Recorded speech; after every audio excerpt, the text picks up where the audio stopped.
નવનિર્મિત પાણીની ટાંકી ધરાશાયી થતા અધિકારીઓ તપાસમાં આવ્યા હતા અને મીડિયાને જોઈને અધિકારીઓએ ચાલતી પકડી હતી। જી હા, સુરતના અરેઠના તડકેશ્વરમાં નવનિર્મિત પાણીની ટાંકી ધરાશાયી થઈ હતી અને મીડિયાની ટીમને જોઈ તપાસમાં આવેલા અધિકારી ભાગ્યા હતા।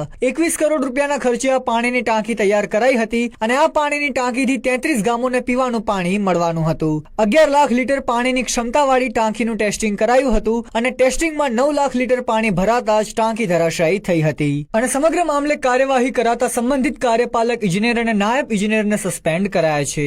નાયબ કાર્યપાલક ઇજનેર જય ચૌધરીને સસ્પેન્ડ કરવામાં આવ્યા છે। સાથે જ તત્કાલીન કાર્યપાલક ઇજનેર રજનીકાંત ચૌધરી પણ સસ્પેન્ડ કરાયા છે। પ્રોજેક્ટ મેનેજમેન્ટ કન્સલ્ટન્ટ અને ઇજારદારને પણ નોટિસ અપાઈ છે। સાથે જ તમામ એજન્સીના નાણાકીય ચૂકવણા અટકાવવામાં આવ્યા છે। ટાંકી ધરાશાયી થવાની ઘટના ખાતાકીય તપાસનો પણ આદેશ અપાયો છે અને ઘટના સ્થળેથી સંબંધિત સંસ્થાઓ દ્વારા નમૂના લેવાની કાર્યવાહી શરૂ કરાઈ છે।